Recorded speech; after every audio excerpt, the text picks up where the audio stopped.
Bonjour et bienvenue sur cette vidéo au cours de laquelle nous allons aborder la sélection par Parcoursup pour la formation en soins infirmiers.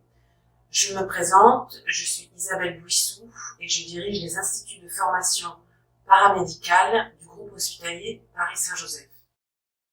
Comme vous le voyez sur cette diapositive, les formalités d'admission en institut de formation en soins infirmiers sont de 3 ordres. Le premier que nous allons aborder aujourd'hui concerne les candidats détenteurs du baccalauréat et qui vont se présenter par l'intermédiaire de la plateforme Parcoursup. Le deuxième concerne les professionnels qui ont exercé pendant plus de 3 ans et qui vont se présenter par une sélection spécifique que nous appelons formation professionnelle continue. Et le troisième concerne les passerelles qui sont réservées à des parcours professionnels spécifiques qui sont listés sur cette diapositive. En ce qui concerne donc la sélection par Parcoursup, cette sélection concerne les candidats détenteurs du baccalauréat, quelle que soit la date d'obtention de ce baccalauréat. Le calendrier Parcoursup est détaillé ci-dessus. Donc le site est ouvert pour que les candidats puissent s'informer sur les différentes formations à partir de fin décembre. Dès fin janvier, et ce jusqu'à fin mars, les candidats pourront formuler leurs vœux sur cette plateforme. Ils pourront ensuite compléter leur dossier jusqu'à début avril et les propositions leur seront faites à partir de début juin.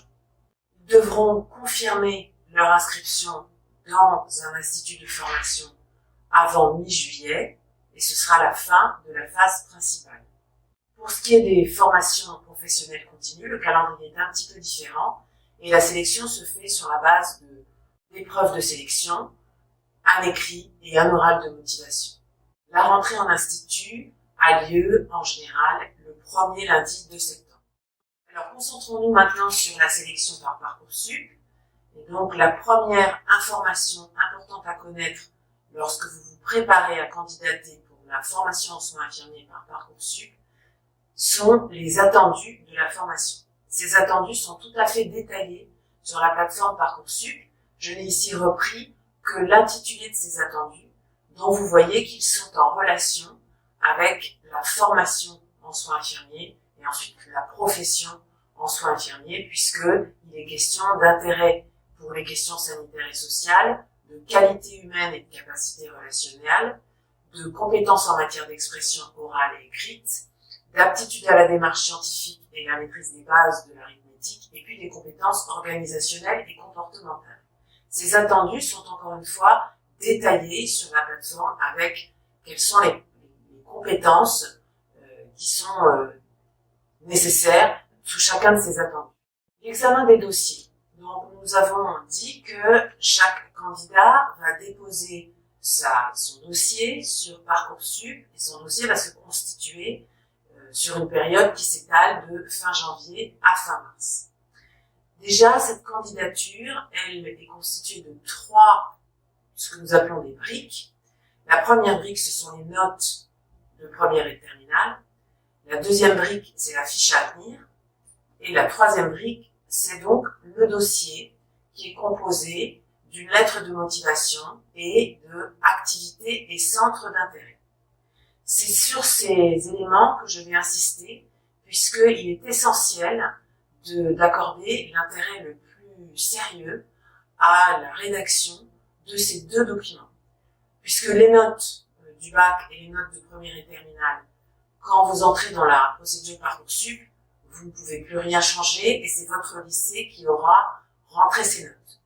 De la même manière, la fiche à venir, c'est votre lycée et votre proviseur avec l'équipe pédagogique qui aura rentré les informations sur la fiche à venir.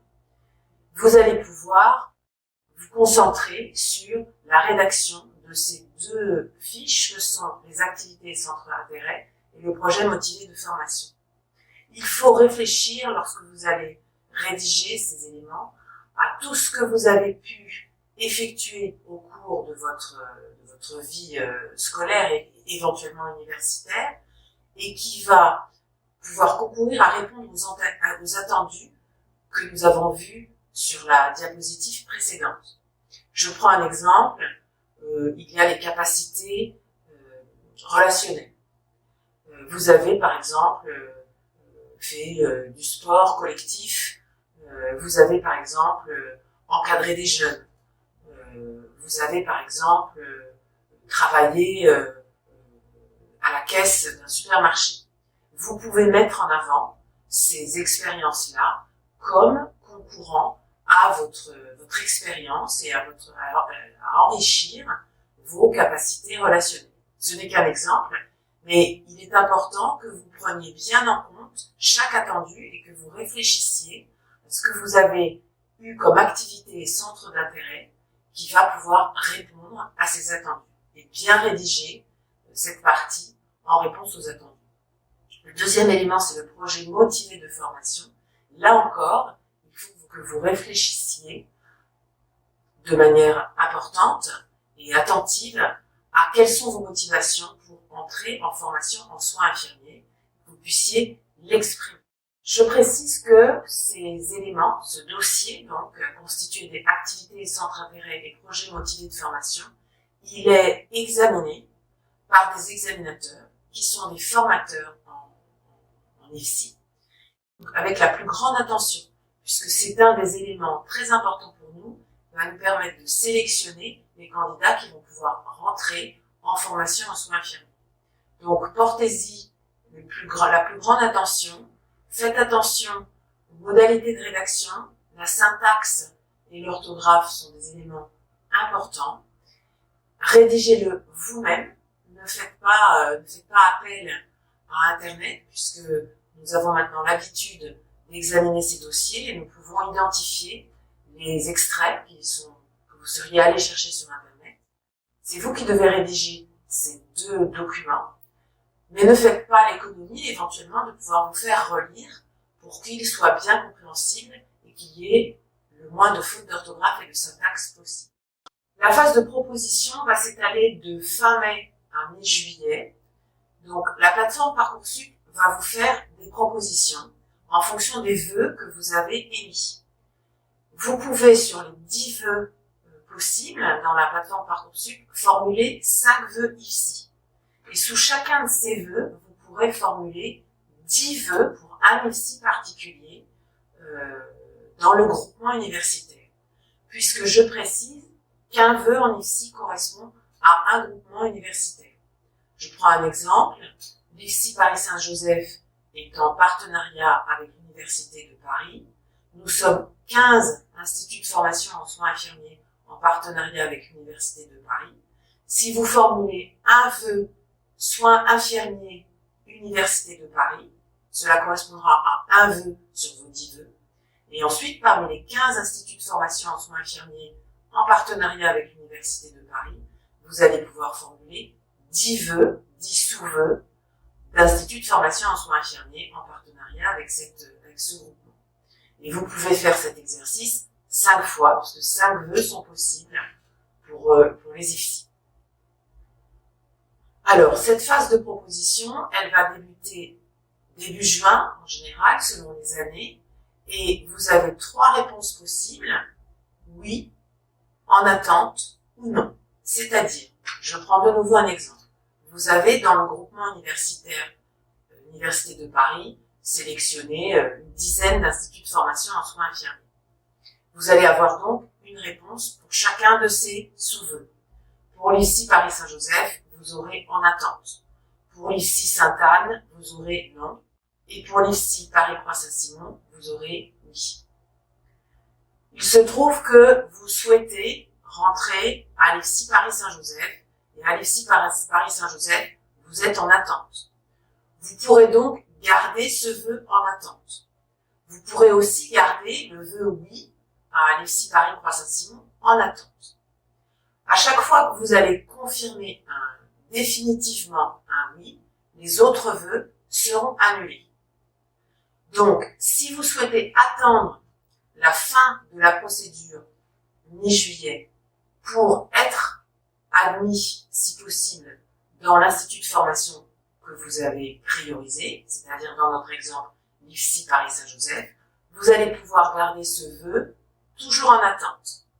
Et au fur et à mesure que les candidats qui ont eu une proposition Alexis Paris Saint-Joseph se désinscriront puisque eux avaient choisi un autre IFSI, vous allez remonter dans le classement et nous espérons pouvoir finalement confirmer votre vœu Alexis Paris Saint-Joseph avant la fin des propositions.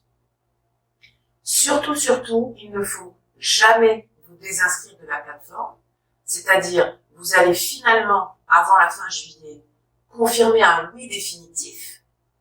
Alors espérons que si c'était votre choix, vous avez pu confirmer votre oui définitif Alexis Paris Saint-Joseph, mais vous ne vous désinscrivez pas de la plateforme. Vous ne gardez plus de vœux en attente, vous confirmez définitivement le choix définitif que vous aurez formulé, et vous ne vous désinscrivez pas de la plateforme. Ensuite, il faudra vous inscrire le plus rapidement possible et avant la mi-juillet dans l'IFSI choisi, qui vous adressera le dossier d'inscription et toutes les informations pour vous inscrire. Donc, je reprends le calendrier. Les propositions vous seront faites entre fin mai et mi-juillet. Vous devrez répondre de plus en plus rapidement après la proposition, c'est-à-dire que vous aurez une proposition et puis pendant quelques jours, vous aurez 4 jours pour répondre. Ensuite, le calendrier va s'accélérer, il ne vous restera que 2 jours pour répondre aux propositions. Et en fin de phase de proposition, c'est-à-dire avant la mi-juillet, il vous restera 1 journée pour répondre. Vous allez être alerté par mail et par SMS tout au long de la procédure des propositions. Il est donc essentiel que lorsque vous vous inscrivez sur la plateforme Parcoursup, vous renseignez un numéro de portable et une adresse mail dont vous êtes sûr qu'elle va être vérifiée tout au long de la procédure.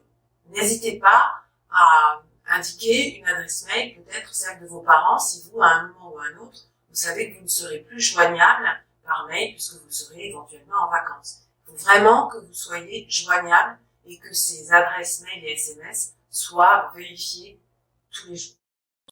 Voilà, je fais un petit retour sur les vœux pour que vous compreniez bien ce que vous pouvez faire en fonction des vœux qui vous sont proposés. Tout à l'heure, je vous ai dit, vous pouvez avoir une réponse oui, une réponse non, une réponse en attente. La réponse non, on ne peut pas revenir dessus. Vous vous concentrez sur les réponses oui et en attente. Et vous pouvez toujours garder une réponse oui et une réponse en attente. Et au fur et à mesure que vous allez remonter dans le classement de la formation que vous avez priorisée, vous allez abandonner vos vœux en attente pour finalement sélectionner un oui définitif. À partir du moment où vous aurez confirmé un oui définitif, les autres vœux seront annulés automatiquement. Voilà, je vous remercie beaucoup de votre attention. Vous trouvez toutes les informations sur notre site dont l'adresse apparaît ici et par contact au numéro de téléphone et à l'adresse mail qui apparaissent ici. Vous trouvez aussi bien sûr toutes les informations sur le site de la plateforme Parcoursup qui reprend toutes ces données de manière plus générale. Je vous remercie, à très bientôt.